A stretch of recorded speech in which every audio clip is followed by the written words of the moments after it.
আসসালামু আলাইকুম। সংবাদে আপনাদের সবাইকে স্বাগত জানাচ্ছি। আমি ফিরোজ তোহা। শুরুতেই সংবাদ শিরোনাম। বাংলাদেশের সর্বশেষ গুরুত্বপূর্ণ আপডেট সংবাদে আপনাকে স্বাগত। শুরুতেই সংবাদ শিরোনাম, এরপর বিস্তারিত। শুরুতেই জানিয়ে দিব, আন্দোলনরত শিক্ষার্থীদের বিষয়ে দ্রুত সমাধান হয়ে যাবে।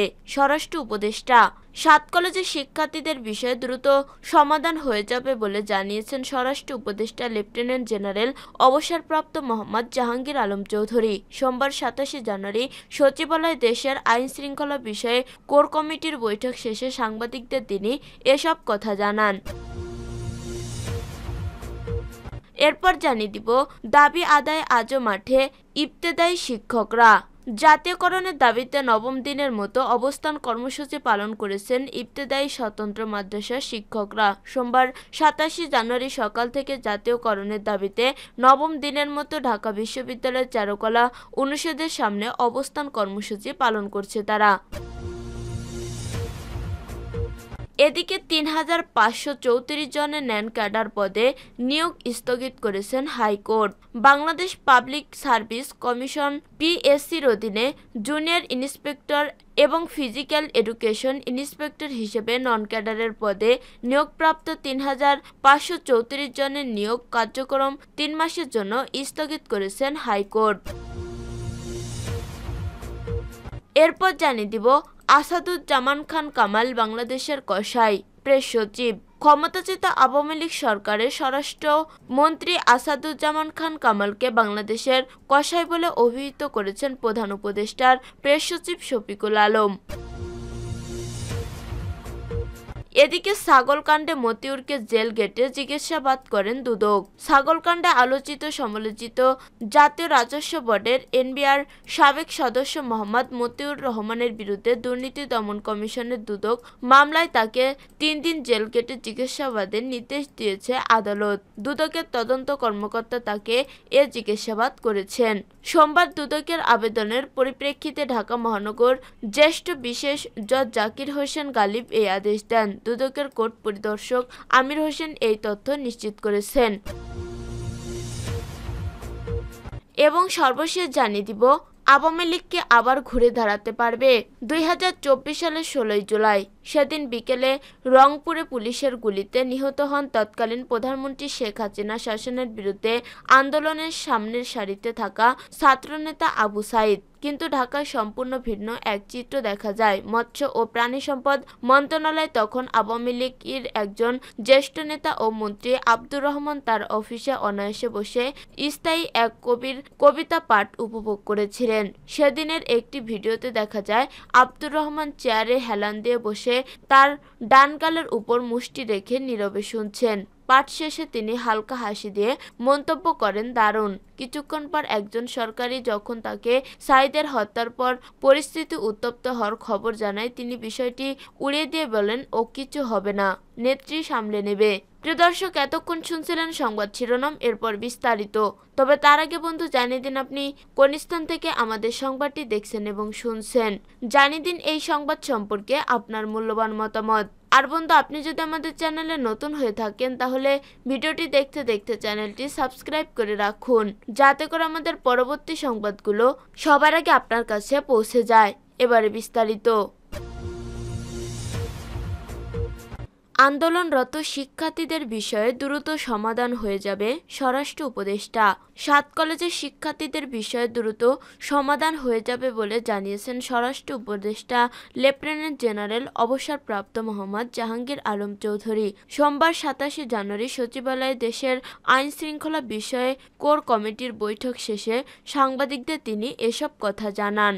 ছোটখাটো বিষয় নিয়ে ঘটনার সূত্রপাত হয়েছে উল্লেখ করে স্বরাষ্ট্র উপদেষ্টা বলেন, পরিস্থিতি ধৈর্যের সঙ্গে মোকাবেলা করতে হবে, এটা দ্রুত সমাধান হয়ে যাবে। তিনি আরও বলেন, পুলিশকে সবসময় ধৈর্যের সঙ্গেই মোকাবেলার নির্দেশ দেওয়া হয়। কিন্তু অনেক সময় পুলিশ সেটা পারে না। স্বরাষ্ট্র উপদেষ্টা বলেন, শিক্ষার্থীদের যৌক্তিক দাবি থাকতে পারে, সেটি আলোচনার মাধ্যমে সমাধান করা উচিত। এর আগে গতকাল রোববার ২৬শে জানুয়ারি ঢাকা বিশ্ববিদ্যালয়ের শিক্ষার্থী ও অবিভক্ত ৭ কলেজের শিক্ষার্থীদের মধ্যে দফায় দফায় সংঘর্ষের ঘটনা ঘটে। রাত ১১টার পর থেকে মধ্যরাত পর্যন্ত শিক্ষার্থীদের মধ্যে এই সংঘর্ষ হয়।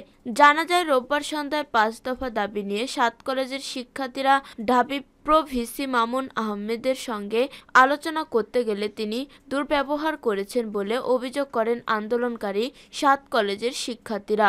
ওই ঘটনায় গতকাল রোববার সন্ধ্যায় রাজধানী সায়েন্স ল্যাব মোড় অবরোধ করেন তারা। সেখান থেকে রাত ১০:৩০টার দিকে মিছিল নিয়ে ঢাবির সহ উপাচার্যের বাসভবনের দিকে রওনা দিয়ে নীলক্ষেত মোড়ে পৌঁছালে ঢাবি শিক্ষার্থীদের মুখোমুখি হয়। মুহূর্তেই ছড়িয়ে পড়ে দুই পক্ষের উত্তেজনা, শুরু হয় ধাওয়া পাল্টা ধাওয়া, যা এক পর্যায়ে রূপ নেয় সংঘর্ষে। দাবি আদায়ে আজও মাঠে ইবতেদায়ী শিক্ষকরা। জাতীয়করণের দাবিতে নবম দিনের মতো অবস্থান কর্মসূচি পালন করেছে ইবতেদায়ী স্বতন্ত্র মাদ্রাসার শিক্ষকরা। সোমবার ২৭শে জানুয়ারি সকাল থেকে জাতীয়করণের দাবিতে নবম দিনের মতো ঢাকা বিশ্ববিদ্যালয়ের চারুকলা অনুষদের সামনে অবস্থান কর্মসূচি পালন করছেন তারা। এর আগে গত ১৯শে জানুয়ারি থেকে রাজধানীর প্রেস ক্লাবের সামনে অবস্থান নিয়ে শিক্ষকেরা জানিয়েছিলেন, ১৫,০০০ মাদ্রাসার ৭৫,০০০ শিক্ষক বর্তমানে মানবেতর জীবনযাপন করছে। প্রাথমিক বিদ্যালয়ের মতো সারা দেশের স্বতন্ত্র ইবতেদায়ী মাদ্রাসাগুলো জাতীয়করণের দাবিতে বছরের পর বছর আন্দোলন করে আসছেন শিক্ষকেরা। তাদের দাবি, প্রাথমিক বিদ্যালয়ের নীতিমালা মেনে শিক্ষা কার্যক্রম চালানো হলেও কোনো ইবতেদায়ী মাদ্রাসা জাতীয়করণ করা হয়নি। যত দ্রুত সম্ভব মাদ্রাসাগুলো জাতীয়করণ করতে হবে। দাবি আদায় না হওয়া পর্যন্ত রাজপথ না ছাড়ারও হুঁশিয়ারি দিয়েছেন তারা। উল্লেখ্য, জাতীয়করণের দাবির অংশ হিসেবে রোববার ২৬শে জানুয়ারি প্রেস ক্লাবের অবস্থান কর্মসূচি থেকে প্রধান উপদেষ্টার কার্যালয় অভিমুখে পদযাত্রা ও স্মারকলিপি দেওয়ার কর্মসূচি ঘোষণা করেছিলেন আন্দোলনরত শিক্ষকরা। তবে জাতীয় প্রেস ক্লাব থেকে ঢাকা বিশ্ববিদ্যালয়ের ভিতর দিয়ে শাহবাগ থানার সামনে পৌঁছালে পুলিশের বাধার মুখে পড়েন তারা। ওই সময় তাদের উপর জলকামান নিক্ষেপ ছাড়াও লাঠিচার্জ করা হয়। এ ঘটনায় বেশ কয়েকজন আহত হলে তাদের হাসপাতালে ভর্তি করা হয়। ৩,৫৩৪ জনের নন ক্যাডার পদের নিয়োগ স্থগিত করেছেন high court. Bangladesh public service commission PSC এর অধীনে junior inspector and physical education inspector হিসেবে নন ক্যাডার পদে নিয়োগপ্রাপ্ত ৩,৫৩৪ জনের নিয়োগ কার্যক্রম ৩ মাসের জন্য স্থগিত করেছে হাইকোর্ট। এক রিটের প্রাথমিক শুনানি নিয়ে বিচারপতি মোহাম্মদ আকরাম হোসেন চৌধুরী এবং বিচারপতি কে এম রাশেদুজ্জামান রাজা এর সমন্বয়ে গঠিত দ্বৈত বেঞ্চ নিয়োগ স্থগিত করে রুল জারি করেন। রুল তাদের নিয়োগ কার্যক্রম কেন অবৈধ ঘোষণা করা হবে না তা জানতে চাওয়া হয়েছে। জানা যায়, ২০২১ সালের ২৬শে অক্টোবর পিএসসির অধীনে নবম ও দশম গ্রেডের নন ক্যাডারের কারিগরি ও মাদ্রাসা শিক্ষা বোর্ডের অধীনে দেশের বিভিন্ন polytechnic institute and technical school ও কলেজসমূহের জুনিয়র ইন্সপেক্টর এবং ফিজিক্যাল এডুকেশন ইন্সপেক্টর পদে নিয়োগ বিজ্ঞপ্তি দেওয়া হয়। পরবর্তীতে ২০২৩ সালের ১৮ মার্চ তাদের নিয়োগ পরীক্ষা অনুষ্ঠিত হয়। সর্বশেষ গত ২০শে জানুয়ারি ৩,৫৩৪ জনের নিয়োগ প্রদানের সার্কুলার জারি করা হয়। সার্কুলারে তাদেরকে ২৯শে জানুয়ারি যোগদানের জন্য বলা হয়েছে। এর মধ্যে অনিয়মের অভিযোগে এই নিয়োগের বৈধতা চ্যালেঞ্জ করে ১৮ জন হাইকোর্ট রিট করেন। আজ ওই রিটের উপর শুনানি হয়। শুনানি নিয়ে হাইকোর্ট রুল জারি করে নিয়োগ কার্যক্রমের উপর স্থগিতাদেশ প্রদান করেন। এতে করে নিয়োগপ্রাপ্তরা ২৯শে জানুয়ারি চাকরিতে যোগদান করতে পারবেন না বলে জানিয়েছেন রিটকারীদের আইনজীবী।